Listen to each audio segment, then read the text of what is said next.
Our next speaker is Professor Theo Boer, who is a Professor of Medical Ethics based in the Netherlands. He was also, which is quite important, I think, he was part of the Dutch Euthanasia Scrutiny Committee. I am very happy to be at your disposal here. Greetings from Chicago in North America. Let's start right away. My time is limited. I would like to say some things first about the context and the terminology of euthanasia in the Netherlands. Euthanasia is the direct and active killing of a patient, and it is not using palliative care or palliative sedation, as long as they are not used to end the patient's life. It is not using appropriate painkillers that may hasten the patient's death, and it is not refraining from treatments. Rather, in many cases, euthanasia may be a reaction to overtreatment, but that's a different chapter that I would like to address elsewhere, but not today. Under one and the same law, we have euthanasia and assisted suicide. And in 2002, when we had this law, 90% of the cases, which was the total was 2,000 cases, 90% were euthanasia and 10% assisted suicide. However, whereas we expected that the numbers of euthanasia would go down and the people doing it themselves with the use of a doctor prescription would go up, the opposite was true. As you can see here, in last year, or I must say 2021, the numbers of 2022 are not available yet. 97% was euthanasia and only 3% assisted suicide, which means why this preference for the doctor doing the act? Well, you know the difference, right? The difference is that in euthanasia, the doctor uses the syringe or the infusion and kills the patient. And in assisted suicide, is the patient who drinks a poisonous, lethal drink. Why this preference for euthanasia? First, because it is more secure.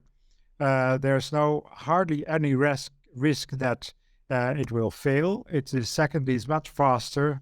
Assisted suicide may take hours. Euthanasia commonly takes only 10 minutes. I just think more importantly, killing yourself is extremely hard. Oftentimes I say killing yourself is the hardest thing you can ever do. The second hardest thing is to get married. But that's a different category, but it is a very hard thing to do, and the patient may need the doctor's support and approval. That's why I think it is important to have this distinction, because, and that is important for you, I think in Jersey you are at the moment probably considering assisted suicide only. I would be happy if I were you that it wouldn't be more euthanasia, but the best thing is of course to have it neither one. Because in countries where there is euthanasia, the numbers go up much faster than in countries that have only assisted suicide. And you can see in Canada, for example, the numbers are skyrocketing. Belgium, the Netherlands, and relatively in other countries like North America and Switzerland, the numbers also go up, but not in that enormous haste. The history of the Netherlands, we have a very long tradition of discussing euthanasia. We had in 1969 a powerful and groundbreaking book about overtreatment, where the physician that wrote that book said that because physicians give so much overtreatment, physicians must also have the courage to end a patient's life when the suffering is unbearable. And that has been of enormous importance. In the 1970s, there were court cases, and I must say that my church, I am a Protestant Christian, my church was one of the first in the history of the church worldwide that advocated euthanasia in 1972 already. They advocated it even for reasons of overpopulation and scarcity of healthcare resources. 1985 officially tolerated but not legalized.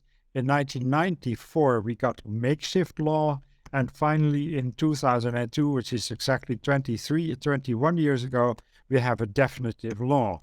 And the criteria, you see that I'm hasting a bit because of the time, the criteria is that first there must be a medical diagnosis. Secondly, there must be a patient request. No euthanasia unless there is a patient request. Thirdly, there must be unbearable suffering. But that, of course, is a we have found that out. I have found that out after assessing 4,000 euthanasia cases for the government. Unbearable suffering is incredibly subjective. And I think it's also an incompassionate, a very incompassionate part of the law, because the criteria of unbearable suffering brings within the doctor-patient relationship an element of who's right, as the patient right who asks for euthanasia, or is the doctor right who says, no, you don't suffer enough. So I think that's a heartbreaking element of our euthanasia law. And then the fourth bullet here you can see is no prospect of improvement, which is a more medical criterion. However, even that is being impacted by the patient, because when a patient refuses potentially life-saving treatments, then in the longer run, their illness will be so much far-reaching that it will be without prospect of improvement. And then the fifth bullet should be performed by a doctor. And importantly, there is an opt-out for individual doctors, both for them and for institutions. I think important for you to know, and that is what you see in Great Britain in general, what is the narrative behind euthanasia? The first, I think that's where you are now. We are way beyond that first narrative, but that's where you are now. And that is, euthanasia is a last resort to prevent someone from a terrible, agonizing death. You can see that on the website of Dignity in Dying. That's a very strategic warning at the beginning when you open the website. This report contains detailed and graphic accounts of emotional distress, etc., etc. So brace yourselves, brace yourselves. We know what we are talking about. People will die a terrible death. And then comes the inescapable truth. 17 people a day will suffer as they die. That is scaremongering in its worst form, and it is I think it is misleading for a couple of reasons, but even here I don't have the time. So that was the first narrative, and that was our narrative in the 1980s. And as your previous speaker Carol said, imagine what your country will be like in a couple of years from now. Well, that is the second narrative that's becoming more and more dominant. That is euthanasia as a last resort to prevent a terrible life. So there's not a dying process going on, but there's a patient who has a suffering that may go on for years or decades. I've seen hundreds of them, and they say, I don't want to live anymore. They're not afraid to die. They wish they would die. They're not afraid to die. They're afraid to live.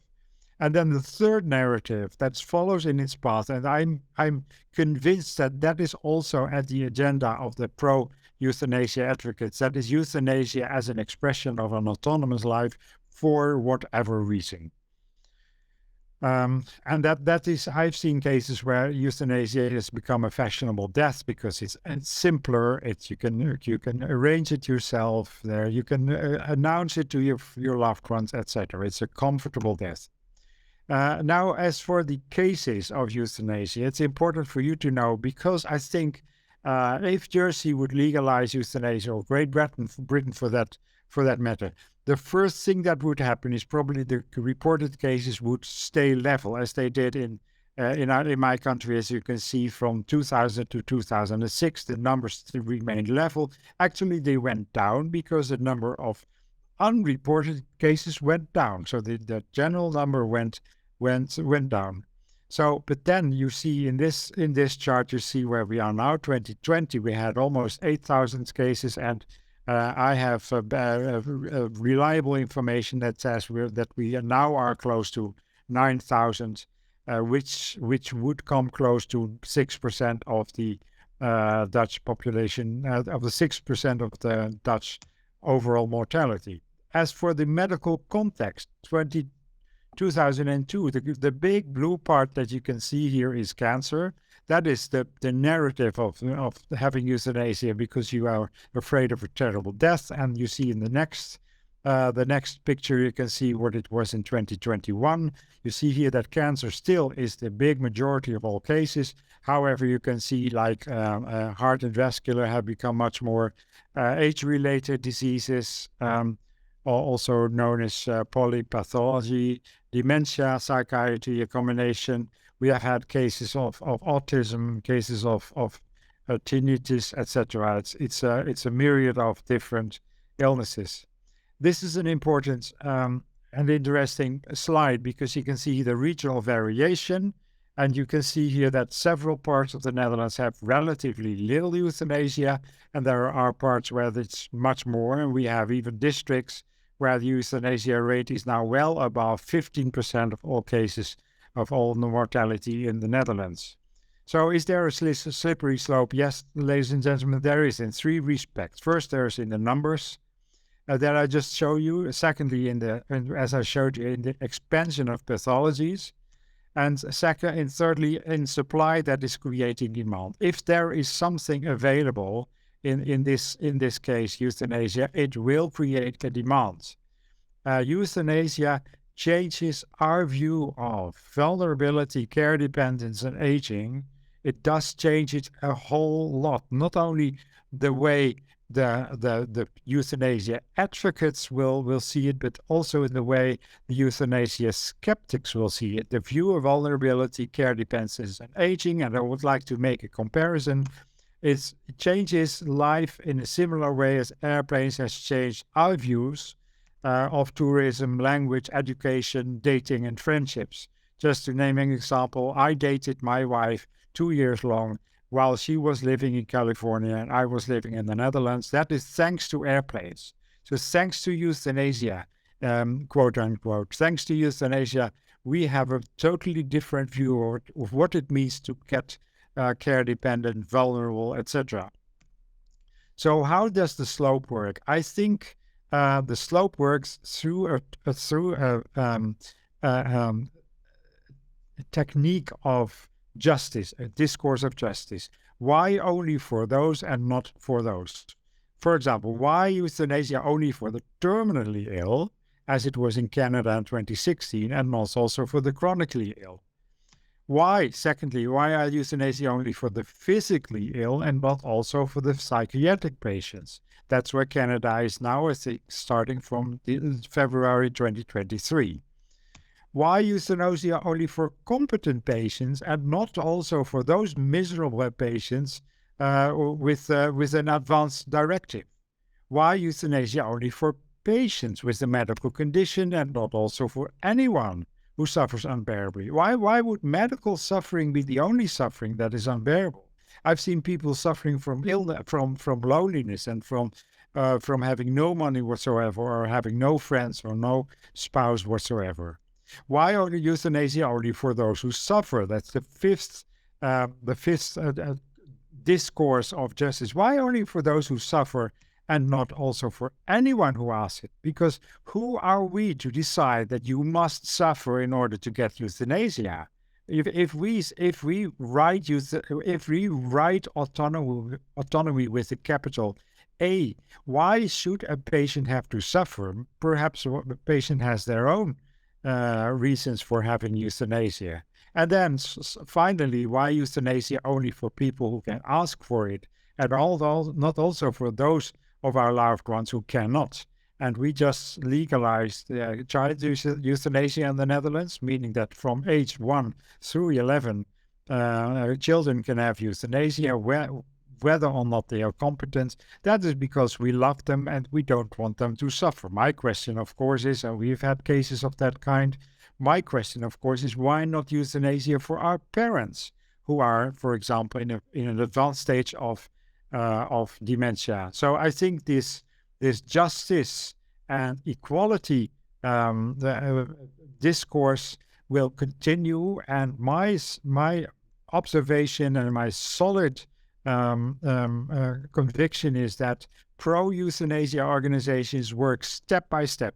They they ripen, they make the minds open to the first step, namely euthanasia for terminal illnesses. And in the end, their agenda is that anyone can die who wants it, and anyone may be killed who is in unbearable suffering. That's where I end my short presentation because of the time, but actually I would like to take this into consideration. This is not scaremongering.